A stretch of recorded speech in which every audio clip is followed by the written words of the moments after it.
Hey, I'm riding with Michigan, baby. You're riding with Michigan. Get the big time win. I got the helmet. I'm just like hitting myself in the head with this. I was so pumped up for this damn game because the entire college football world has been trying to shit on Michigan for over 2 weeks now. 49-0 versus Michigan State. Now 41-13 against Purdue. Purdue gets a last-second touchdown to score 10 points or more for the first time against any Michigan opponent has done this entire season. 41-13.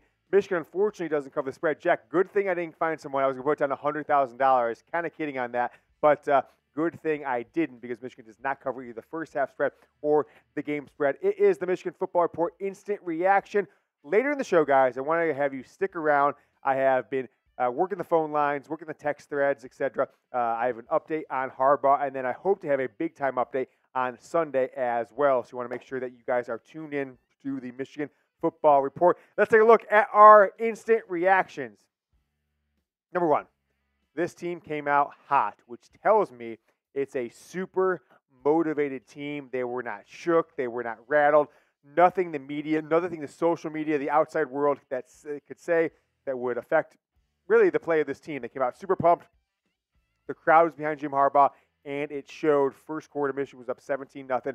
Touchdown on their first two drives. Guys, do you support Michigan football like me as we get into this instant reaction show? I just want to ask one favor. If you support Michigan football, help us grow while this program is facing turmoil. Get us more studio time, etc. Subscribe to the channel. And if you like what you see, and if you've subscribed in the past even, send a link to a friend. Send it on Facebook. Share it on Twitter, whatever you do. Your text threads with your Michigan football friends. Subscribe to the show. We're going to try and have as much content over the next 2 months and 5 days through the national championship game. For sure, and then on to February recruiting signing day as anyone probably in the world covering this team. Michigan wins 41-13. Your leaders in the stat category, J.J. McCarthy, a very, very quiet 24 of 37 for 335 yards on the day. Now, he did not have any touchdowns, which probably kind of skews things for him. That doesn't seem like it's a true Heisman Trophy level game, but it is still 65% completion. I felt he looked off at times. Now, Blake Corum had his 3 touchdowns, but only 44 yards. Running game not superb for this team so far this year. Huge game from Roman Wilson. He has himself 9 catches, 143 yards. Does not get in the end zone, though. Unfortunately, Jack had him on Prize Picks. Needed a touchdown out of Roman Wilson. Nevertheless, Michigan's big stars, quarterback, running back, wide receivers, have themselves a day. Passing, Roman and JJ, big yards days. And then Blake Corum got all the touchdowns with some runs inside the 5-yard line. This team came out hot, right? Purdue got the ball first. I think it was 3 and out, but they may have got a first down quick and then went 3 plays after that, whatever it is. Michigan got the ball back. 6 plays, 76 yards, 3 minutes, 3 seconds off the clock. Boom, 7-0. Right again. Before there was even 10 minutes off the clock. I think there was about 6 minutes left in the first quarter. Michigan scores their second touchdown. 7 plays, 67 yards. Another Blake Corum touchdown. His 15th of the season at that time. He's got 16 now. And Michigan was up 14-0. Right after that, there was an interception from Will Johnson, and Michigan had a chance to go up 21-0. Couldn't get in the end zone. Went up 17-0 to end the first quarter. Speaking of J.J. McCarthy, though, he looked a tad shaky today. I know his numbers ended up looking great. I know that he completed 65% of his passes. But look, I mean, we've been used to J.J. completing 80% of his passes. So 65% is a step back. He was pretty hot in the first half. So of his 335 yards, 201 came from in the first half. It didn't feel like it, though, because Michigan came out so hot in the first quarter that once you got to halftime, J.J. really hadn't done a ton in the second quarter at all. I didn't really break down his yards from first quarter to second quarter, but my guess is it was like 135 or 140 to like 60 or 65 first quarter to second quarter. 2 scoring drives in the first quarter for Michigan, and one the field goal, I guess, right in the second quarter as they went to halftime. I believe it was a 20-6 halftime. I think it was, Jack. And JJ, in my opinion, looked a little shaky all day. Some misses on throwing over guys, throwing behind guys a few times, and then his wide receivers didn't help. Most notably, actually, Donovan Edwards. JJ had a really great back shoulder throw in the first half that the Don didn't come up with, although Edwards did have a nice catch just prior to that, I think on the previous drive. But JJ looked a little shaky. No touchdowns today. certainly won't help his Heisman candidacy. But I do think the big win, winning by 28 points or so, and then him throwing over 300 yards will keep him in the Heisman race, despite Michael Penix winning tonight against USC. But I'll ask you guys, grade J.J. McCarthy's performance tonight, A, B, C, D, or F. I'm going to give him a solid B. I'm not going to go B+. I'm going to go A- or B-. If you guys think he was better than that, worse than that, go down in the comments. Let me know. Pluses and minuses are allowed. Grade J.J. McCarthy's performance today against Purdue. Here's his final game stats. 24 of 37. 65% completion. 335 yards. One of his top few games in his Michigan career from a yardage perspective, but no touchdowns after his 4-touchdown performance 2 weeks ago against Michigan State. No picks either, so he won't add to his 3-interception total, all those coming against Bowling Green. He passed Tom Brady, right? So he is now sole possession of 9th place in Michigan football history in passing yards, passing Tom Brady. Brady himself, a 2-year starter, lost probably second quarters of 6 or 7 games in the 1999 season, splitting with Drew Henson, but now he is behind J.J. McCarthy, who is now 9th, and it really has a chance over the next 3 regular season games and postseason, all the way to Houston. Right, we're going all the way to Houston this season to get up there in the top 2 or 3 in Michigan history from a passing yards perspective. Guys, I do want to tell you about Prize Picks, the sponsor of the Michigan Football Report. It's the ultimate daily fantasy sports platform that takes your passion for sports to the next level. This week on Prize Picks, right, early morning tomorrow, by the way, the Chiefs play the Dolphins. If you see this on Saturday night, early Sunday morning, roll with me on Patrick Mahomes. I'm going more than 295.5 yards for him in a shootout with the Dolphins.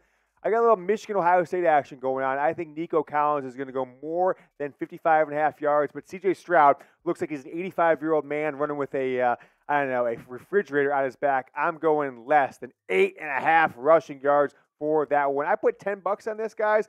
If I get those 3 right, more or less, it's that simple with Prize Picks. I win myself $50. That's why I love Prize Picks. It is so easy. I don't have to worry about these daily fantasy experts I'm playing against trying to take advantage of a little guy like me, maybe even like you. Plus, Prize Picks offer a reboot policy. So if you've got a player who gets injured in the first half, doesn't come back for the second half, your play still lives on. That player is eliminated. The rest of your Prize Picks continues on. As I said, put $10 on this one. Nico Collins, C.J. Stroud, and, of course, Patrick Mahomes. I'm going more. I'm going less. I'm going more. Just pick more or less with Prize Picks. Get a $100 deposit match when you go to prizepicks.com/CLNS. That's prizepicks.com/CLNS. Use code CLNS. $100 deposit match up to $100. You put in 50, extra 50, 100, extra 100. Lets you get your feet wet a little bit with Prize Picks. It's super fun. It's super easy. It's so simple. You can make your picks in under 60 seconds. I just made some new picks for Monday Night Football as Jack and I were sitting here waiting for the Michigan game to end. Get going with Prize Picks. Link is down in the comments and the description of today's video. Thanks so much to Prize Picks for sponsoring the Michigan Football Report. Next up, we go back to J.J. McCarthy. So he looked a little shaky today, but I did feel that the chemistry between him and Roman Wilson was back, and they had a huge day. Jack, you had Roman Wilson on Prize Picks. Got to get the end zone, but was it over more than half a touchdown? Brutal. So he didn't get in the end zone. Michigan really just gave it to running backs inside the 5-yard line, but JJ to Roman was the connection today. 9 catches, 143 yards. He didn't have his 2 or 3 touchdowns like we've come used to from Roman Wilson, but one of his best games as a Wolverine. He was everywhere, and I really liked in the first half, especially how JJ looked to him when it was 3rd and 12 or 3rd and 17. They had a couple long third down completions on the day, especially early on. It was a nice connection to keep a couple drives rolling. And when JJ McCarthy was looking shaky, I felt that Roman Wilson was always his go-to guy. Even when they went down the red zone, one time JJ looked left, just tried to keep going to Roman. He was in that 3rd possession where Michigan got a field goal. Ultimately had to go underneath to Colston Loveland. That was an incompletion that didn't keep Michigan's drive going, so they had to kick the field goal to go up 17-0. How about this Michigan defense, though? They get up 13 points. Okay. Connor Stalions wasn't here for once. Michigan gives up more than 10 points. That's what the haters and the losers, of which there are many, will say. But I still think the defense looked amazing. Michigan kind of held them out to dry, right? They got 1 field goal, Purdue did. The other one came after Michigan went forward on 4th down inside Purdue territory late in the second quarter. And then the touchdown came on just kind of a throwaway touchdown in the last couple minutes of the game. This defense looked dominant. The third quarter shutout streak lives on. This is one of the most impressive stats in the history of college football. And I'll tell you what, if it goes on for 3 more games, Penn State, Maryland, Ohio State, if it continues, I think this will be a stat we'll look back for generations from now, all college football fans. Michigan went through an entire season, didn't give up a single point in the 12 regular season games, maybe even more than that, that were on their schedule. Overall, Michigan dominated, although Purdue kind of had a good second quarter statistically. They outgained Michigan in the second quarter. Overall, the Wolverines, 35 yards passing, 445 yards total. They hold Purdue to 269 yards on the day. Not really anything crazy to talk about where it's like, oh, we held them to 20 yards passing or 20 yards rushing or something crazy like that. But Purdue didn't look comfortable at all. They got a few yards in spurts. There was one, DJ Waller gave up a long pass in the first half and then the touchdown at the end of the second half. But overall, this defense looked dominant. Didn't give up any points again in the third quarter. And I'm loving what I see out of this defense. Connor Stalions, hey, look, Jesse Minter didn't have anybody talking in his ear. Didn't seem to matter tonight against Purdue. The running game, I don't know, it's just okay. Okay? It's just okay. And it's nothing to, say they're playing bad. I don't know if Donovan Edwards is playing that great as a runner. I'm not sure if Blake Corum was playing that great as a runner. Kalel Mullings, Corm was a story of the night in a lot of ways because he scored 3 touchdowns. 15 carries for 44 yards, guys, along of 19, 29, 9. 15 carries along of 9. I mean, I don't know if it's the offense. I don't know if it's the offensive line. I'm not sure if it's the play calling, but this is not the same running game we've seen the last 2 years. Now, Corm got into the record book tonight, had his 3 touchdowns, ties Tyrone Wheatley, 47 touchdowns all time. He's 8 back of Anthony Thomas. Now, there is Willie Heston, whatever, back in 1905. I guess Michigan, it's on Wikipedia, but the Michigan record book doesn't count him for some reason as the all-time rushing leader. It's the Anthony Thomas with his 55 touchdowns. So Corm could get there, right? 3 games, 3 postseason games maybe, 6 games. There's a chance Corm could get there to tie or overtake Anthony Thomas as the all-time leading touchdown rusher in Michigan football history. But I do want to address this. End of the first half, Michigan gives up a field goal to Purdue, and they get the ball. They're going to drive down. They're going to score a touchdown before halftime, okay? Ball at the 40-yard line or so. 4th and a yard, a half yard. There was a pass play for 9.5 yards. Okay, 4th down. Michigan's go for it. I agreed with the call. The execution, I didn't agree with. It was very Josh Gaddis-ish, okay? Gaddis-ish. You need to go 5, 6, 7, 8 feet, whatever it is, less than a yard, and you're going to snap the ball back 15 feet to J.J. McCarthy, 5 yards back. Then you're going to hand off to your third-string running back, Kalel Mullings, who just gets stuffed. Why is that the highest percentage play that Michigan thinks they can run in that situation? In Purdue, in their own territory, I'm sorry. So Purdue's going to get the ball back with 2.5 minutes or so left in the first half. If Michigan's going to go for it, why not either give it to Blake Corum, the guy who was virtually unstoppable at the goal line, or can J.J. McCarthy not sneak the ball under center? Snap the ball, sneak, right? They're talking all game long about how he's taking advice from Tom Brady this offseason. They've talked a lot. Tom Brady, Jack, right? Patriots fan, the best QB sneaker of all time, in my opinion, right? Never got stuff on that. I don't understand why Michigan thinks Kalel Mullings on 4th and 1, 3rd and 1 is a good play. Because did we not learn our lessons versus TCU? He went in the game, fumbled on 4th and 1. Michigan went 4 inside there. And from my perspective, that just should have ended the Kalel Mullings 4th and short experiment. But it didn't. Cost Michigan tonight. They need to get rid of that in their playbook. Guys, I want to ask you guys this question. Do you support Jim Harbaugh and Michigan no matter what? I think over the next 48 to 72 hours, a lot of Michigan fans are going to have to come to grips with what they support, who they support, and whether it's all in, ride or die, or if it's just, hey, whoever's the Michigan coach is. I'm not sure how you guys feel. I feel like Michigan's better with Jim Harbaugh than without him, no matter what comes out of this NCAA and Big Ten investigation. So just give me a yes if you're with him, program the coach, or no. For me, it's yes, 100%. Last but not least, thinking of Jim Harbaugh, a little itch in my ear. Woo! I think it's Harbaugh or bust for Michigan this season and beyond. I don't think Jim Harbaugh is the kind of guy who's just going to sit back, take some sort of Big Ten suspension, and tuck his tail between his legs and just go off to the NFL or not coach for a year. Go hell, be a assistant coach for the Ravens. Who knows what happens? The NCAA has been in town the last couple of days, right? I'm sorry, the NCAA, the Big Ten.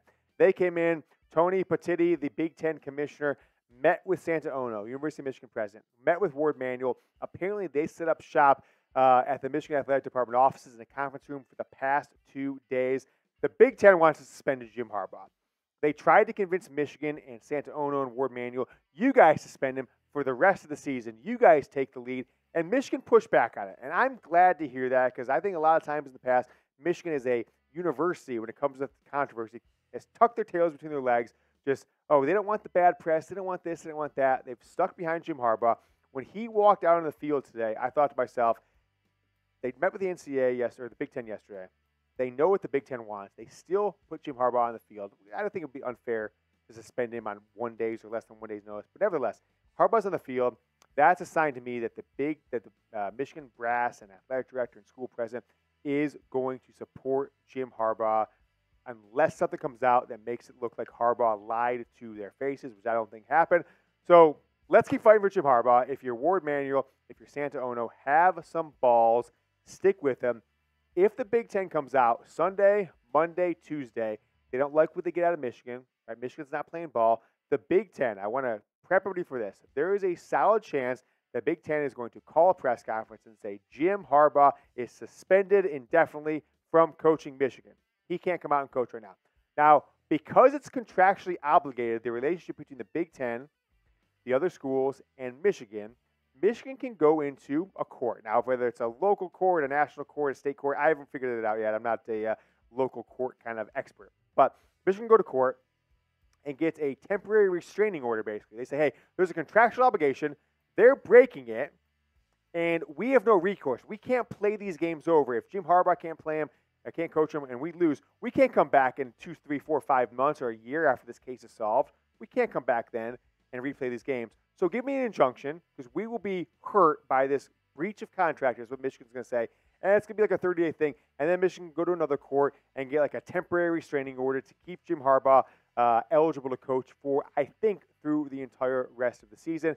Now, that ultimately might piss the Big Ten off, and they might come down with the NCAA with a bigger suspension next season, which could cost Harbaugh 2, 5, 7, 10, maybe the entire 2021 season. But I'll take it because this team is the team of destiny. It's the team we've all hoped for our entire lives as Michigan football fans, and I want to see Jim Harbaugh ride it out, hopefully all through Houston, walking off, holding up that Big Ten title right next to the Big Ten commissioner, like, in your face, you try to suspend me? I don't think so. And the NCAA, whoever's there, it's like, oh, you want some of this? We just proved it. We just went the last 6, 7 games. No Connor Stalions, no sign stealing, no BS. This Michigan football team is the national champions. I hope that's the approach they take.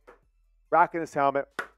Go Blue. We'll be back on Sunday with another Michigan football report. We're going to have our Overreaction Sunday, and I'm going to tell you guys how to get the inside scoop on everything that's going on around the Big Ten. So make sure you guys check out tomorrow's show. I put it out sometime mid to late afternoon. Till then, go Blue.